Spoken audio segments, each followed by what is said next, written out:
Okay friends, ദൂരം, വേഗത, സമയം ഈ ടോപ്പിക്കിൽ നിന്നും നമുക്ക് PSCക്ക് ബേസിക് ആയിട്ടുള്ള ചോദ്യങ്ങളെല്ലാം വന്നിരിക്കുന്നത് വേഗതയുമായി ബന്ധപ്പെട്ട ചോദ്യങ്ങളാണ്. ഏതാനും പ്രീവിയസ് ക്വസ്റ്റ്യൻസ് നമുക്കൊന്ന് പരിചയപ്പെടാം. ആദ്യത്തെ ക്വസ്റ്റ്യൻ ഇതാണ്: 60 കിലോമീറ്റർ പെർ മണിക്കൂർ ഒരേ വേഗതയിൽ സഞ്ചരിക്കുന്ന ഒരു കാർ 4 മണിക്കൂർ കൊണ്ട് സഞ്ചരിക്കുന്ന എത്ര ദൂരം സഞ്ചരിക്കും എന്നാണ് ചോദിച്ചിരിക്കുന്നത്. 4 മണിക്കൂർ കൊണ്ട് എത്ര ദൂരം സഞ്ചരിക്കുന്നു? ഓക്കെ, എന്താണ് വേഗത? വേഗത എന്ന് പറഞ്ഞാൽ യൂണിറ്റ് സമയം കൊണ്ട് സഞ്ചരിക്കുന്ന ദൂരമാണ് വേഗത. ഇവിടെ 60 കിലോമീറ്റർ പെർ അവർ എന്ന് പറയുന്നത് ഒരു വേഗതയാണ് അല്ലെ. ഇവിടെ യൂണിറ്റ് സമയം എന്ന് പറയുന്നത് മണിക്കൂറാണ്. കിലോമീറ്റർ പെർ അവർ എന്നാണ് പറഞ്ഞത്. എന്ന് പറഞ്ഞാൽ ഒരു മണിക്കൂർ കൊണ്ട് ആ കാറ് സഞ്ചരിക്കുന്ന ദൂരമാണ് ആ കാറിന്റെ വേഗത എന്ന് പറയുന്നത്.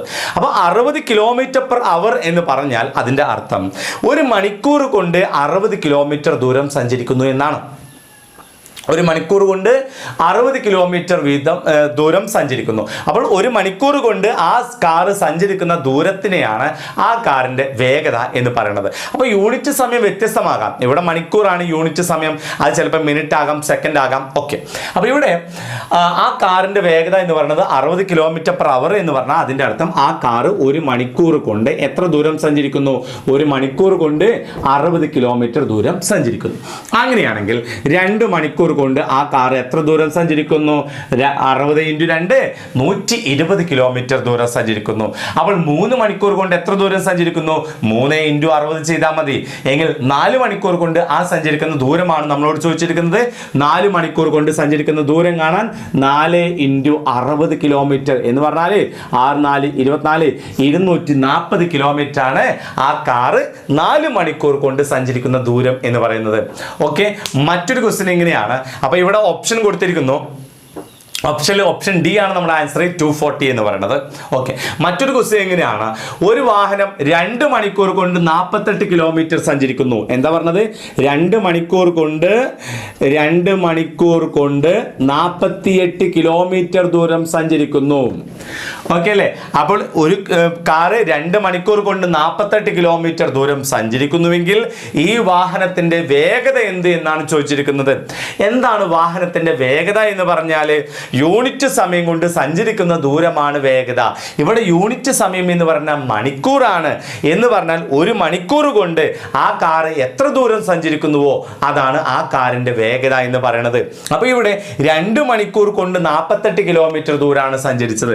അപ്പോൾ ഒരു മണിക്കൂർ കൊണ്ട് ആ കാർ എത്ര ദൂരം സഞ്ചരിച്ചിട്ടുണ്ടാകും?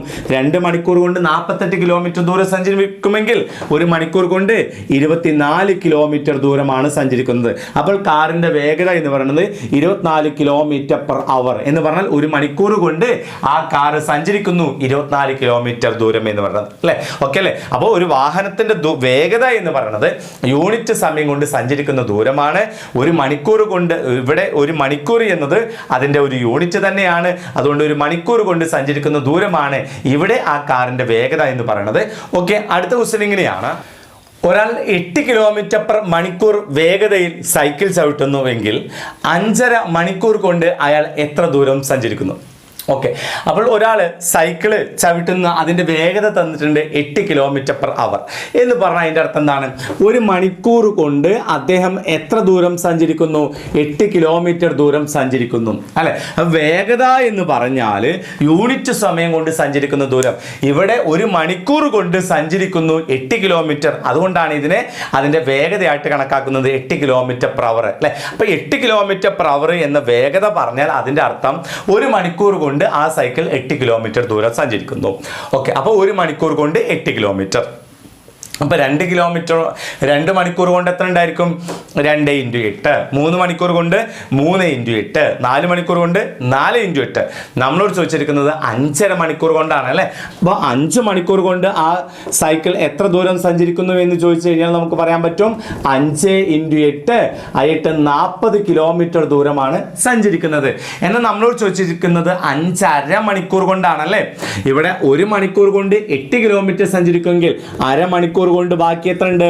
4 കിലോമീറ്റർ അല്ലേ സഞ്ചരിക്കുന്നത്. ഒരു മണിക്കൂർ കൊണ്ട് ആ സൈക്കിൾ 8 കിലോമീറ്റർ ദൂരം സഞ്ചരിക്കുന്നുവെങ്കിൽ അരമണിക്കൂർ കൊണ്ട് ആ സൈക്കിൾ അതിൻ്റെ പകുതി 4 കിലോമീറ്റർ ആണ് സഞ്ചരിക്കുന്നത്. നമ്മളോട് ചോദിച്ചിരിക്കുന്നത് 5.5 മണിക്കൂർ കൊണ്ട് അയാൾ എത്ര ദൂരം സഞ്ചരിക്കുന്നു എന്നാണ്. 5 മണിക്കൂർ കൊണ്ട് 40 കിലോമീറ്ററും അരമണിക്കൂർ കൊണ്ട് 4 കിലോമീറ്ററും അങ്ങനെ 44 കിലോമീറ്റർ ആണ് 5.5 മണിക്കൂർ കൊണ്ട് ആ സൈക്കിൾ സഞ്ചരിക്കുന്ന ദൂരം എന്ന് പറയുന്നത്.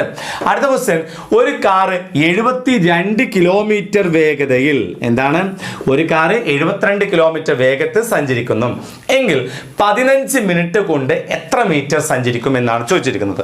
ഓക്കെ, അപ്പോൾ ഇവിടെ ആ കാറിന്റെ വേഗത 72 കിലോമീറ്റർ ആണ്. എന്താണ് വേഗത? യൂണിറ്റ് സമയം കൊണ്ട് സഞ്ചരിക്കുന്ന ദൂരം. ഇവിടെ കിലോമീറ്റർ പെർ മണിക്കൂർ ആണോ അല്ലെ, ഒരു മണിക്കൂർ കൊണ്ട് സഞ്ചരിക്കുന്ന വേഗതയാണ് നമുക്ക് തന്നിരിക്കുന്നത്. എന്ന് പറഞ്ഞാൽ 72 കിലോമീറ്റർ ആ കാറിന്റെ വേഗത എന്ന് പറഞ്ഞാൽ ആ കാറ് ഒരു മണിക്കൂർ കൊണ്ട് 72 കിലോമീറ്റർ ദൂരം സഞ്ചരിക്കുന്നു എന്നാണ് അതിന്റെ അർത്ഥം. അങ്ങനെയാണെങ്കിൽ അരമണിക്കൂർ കൊണ്ട് സഞ്ചരിക്കുന്ന ദൂരം എത്രയാണ്? 72ന്റെ പകുതി 36 കിലോമീറ്റർ ദൂരം സഞ്ചരിക്കുന്നു അരമണിക്കൂർ കൊണ്ട്. എങ്കിൽ 15 മിനിറ്റ് കൊണ്ട് ആ കാർ എത്ര ദൂരം സഞ്ചരിക്കുന്നു? 36ന്റെ പകുതി 18 കിലോമീറ്റർ ദൂരമാണ് സഞ്ചരിക്കുന്നത്. എന്താ നമ്മളോട് ചോദിച്ചിരിക്കുന്നത്? 15 മിനിറ്റ് കൊണ്ട് എത്ര മീറ്റർ സഞ്ചരിക്കുന്നു എന്നാണ് ചോദിച്ചിരിക്കുന്നത്. ഇവിടെ എത്ര മീറ്റർ എന്നാണ് പറഞ്ഞിരിക്കുന്നത്. ഇവിടെ നമുക്ക് 18 കിലോമീറ്റർ എന്നാണ് കിട്ടിയിരിക്കുന്നത്. അപ്പോൾ നമുക്ക് ചോദ്യം മീറ്ററിലാണ്. നമുക്കറിയാം കിലോമീറ്ററിനെ മീറ്ററിലേക്ക് മാറ്റാൻ 1000 കൊണ്ട് ഗുണിച്ചാൽ മതി. ഓക്കെ അല്ലേ? അപ്പോൾ കിലോമീറ്ററിനെ മീറ്ററിലേക്ക് മാറ്റാൻ എന്തുകൊണ്ട് ഗുണിക്കണം? 1000 കൊണ്ട് ഗുണിക്കണം. അപ്പോൾ 18 ഗുണിക്കണം 1000, 18000 മീറ്റർ എന്നാണ് ഉത്തരം കിട്ടുന്നത്. ചോദ്യത്തിൽ പറഞ്ഞിരിക്കുന്നത് പിന്നെ 15 മിനിറ്റ് കൊണ്ട് എത്ര മീറ്റർ സഞ്ചരിക്കണം എന്നാണ്. നമുക്ക് ഉത്തരം കിട്ടിയിരിക്കുന്നത് കിലോമീറ്ററിലാണ്. ആ കിലോമീറ്ററിനെ മീറ്ററിലേക്ക് മാറ്റണം. കിലോമീറ്ററിനെ മീറ്ററിലേക്ക് മാറ്റാൻ 1000 കൊണ്ട് ഗുണിച്ചാൽ മതി. അതുകൊണ്ട് നമ്മുടെ ഉത്തരം 18000 മീറ്റർ എന്നാണ് ഉത്തരം കിട്ടുന്നത്. ഓക്കെ, മറ്റൊരു ക്വസ്റ്റ്യൻ ഇങ്ങനെയാണ്. ഒരു കാറിന്റെ ശരാശരി വേഗത ട്രെയിനിന്റെ ശരാശരി വേഗതയുടെ 2/3 ആണ്. ട്രെയിന് 270 കിലോമീറ്റർ 3 മണിക്കൂർ കൊണ്ട് സഞ്ചരിച്ചാൽ കാറ് 5 മണിക്കൂർ കൊണ്ട് എത്ര ദൂരം സഞ്ചരിക്കും? ഓക്കെ, അപ്പോൾ നമുക്ക് ഇവിടെ ഒരു കാര്യം പറഞ്ഞിട്ടുണ്ട്. ട്രെയിന് 3 മണിക്കൂർ കൊണ്ട് 270 കിലോമീറ്റർ ദൂരം സഞ്ചരിക്കും എന്ന് പറഞ്ഞിട്ടുണ്ട് അല്ലെ. ട്രെയിന് 3 മണിക്കൂർ കൊണ്ട് 270 കിലോമീറ്റർ ദൂരം സഞ്ചരിക്കുന്നു. ഇവിടെ നിന്ന് ട്രെയിനിൻ്റെ വേഗത കണ്ടുപിടിക്കണം. എന്നിട്ട് നമുക്ക് ബാക്കിയുള്ള ചോദ്യത്തിലേക്ക് വരാം. ഓക്കെ, എന്താ പറഞ്ഞത്? ട്രെയിന് 3 മണിക്കൂർ കൊണ്ട് 270 കിലോമീറ്റർ ദൂരം സഞ്ചരിക്കുന്നു. എങ്ങനെ ട്രെയിനിൻ്റെ വേഗത കാണുന്നത്? 1 മണിക്കൂർ കൊണ്ട് സഞ്ചരിക്കുന്ന ആ ട്രെയിന് സഞ്ചരിക്കുന്ന ദൂരമാണ് ആ ട്രെയിനിൻ്റെ വേഗത എന്ന് പറയുന്നത് അല്ലേ. അപ്പോൾ ട്രെയിന് 3 മണിക്കൂർ കൊണ്ടാണ് 270 കിലോമീറ്റർ ദൂരം സഞ്ചരിക്കുന്നത് എങ്കിൽ 1 മണിക്കൂർ കൊണ്ട് ആ ട്രെയിന് എത്ര ദൂരം സഞ്ചരിക്കുന്നു എന്നറിയാൻ വേണ്ടി എന്ത് ചെയ്താൽ മതി? 270 / 3 ചെയ്താൽ മതി അല്ലേ. അപ്പം 3ന്റെ ഗുണിതമാണ് 27. അതുകൊണ്ട് 3 27 വെട്ടാം. 3നോട് 9 ഗുണിച്ച 27 കിട്ടും അല്ലേ. അപ്പം നമുക്ക് എത്ര കിട്ടും? 90. അപ്പം ട്രെയിനിൻ്റെ വേഗത എന്ന് പറയുന്നത് 90 km/h എന്ന് കിട്ടും. ക്ലിയർ അല്ലേ? അപ്പം ചോദ്യത്തിൽ പറഞ്ഞിട്ടുണ്ട് ആ ട്രെയിന് 3 മണിക്കൂർ കൊണ്ട് 270 കിലോമീറ്റർ ദൂരം സഞ്ചരിക്കുന്നു എന്ന് പറഞ്ഞിട്ടുണ്ട്. എന്ന് പറഞ്ഞാൽ ആ ട്രെയിന് 1 മണിക്കൂർ കൊണ്ട് സഞ്ചരിക്കുന്നത് 90 കിലോമീറ്റർ ആണ്. അതാണ് ട്രെയിനിൻ്റെ വേഗത. അപ്പോൾ ഒരു ട്രെയിന് 1 മണിക്കൂർ കൊണ്ട് എത്ര ദൂരം സഞ്ചരിക്കുന്നുവോ അതാണ് ആ ട്രെയിനിന്റെ വേഗതയായിട്ട് നമ്മൾ പരിഗണിക്കുന്നത്. അപ്പോൾ ട്രെയിനിന്റെ വേഗത 90 km/h. ഇനി നമുക്ക് ചോദ്യത്തിലേക്ക് വായിക്കാം. ചോദ്യത്തിൽ എന്ത് പറഞ്ഞിട്ടുണ്ട്? ഒരു കാറിന്റെ ശരാശരി വേഗത എന്ന് പറയുന്നത് ട്രെയിനിന്റെ ശരാശരി വേഗതയുടെ 2/3 ആണ്. ട്രെയിനിന്റെ ശരാശരി വേഗത 90 ആണല്ലോ. അതിന്റെ 90ന്റെ 2/3 ആണ് ഏതിന്റെ വേഗത? കാറിന്റെ വേഗത എന്ന് പറഞ്ഞിരിക്കുന്നു. ഓക്കെ അല്ലേ. അപ്പോൾ ട്രെയിനിൻ്റെ വേഗത നമുക്ക് കിട്ടി എത്രയാണ്? 90 km/h ആണ്. എന്നാൽ കാറിൻ്റെ വേഗത എന്ന് പറയുന്നത് എന്താണ്? ട്രെയിനിൻ്റെ വേഗതയുടെ 2/3 ആണ്. അപ്പോൾ നമുക്കിത് വെട്ടാം. ഇവിടെ 90ന്റെ 2/3. അപ്പോൾ 3ന്റെ ഗുണിതമാണ് 9. 3 9 വെട്ടി.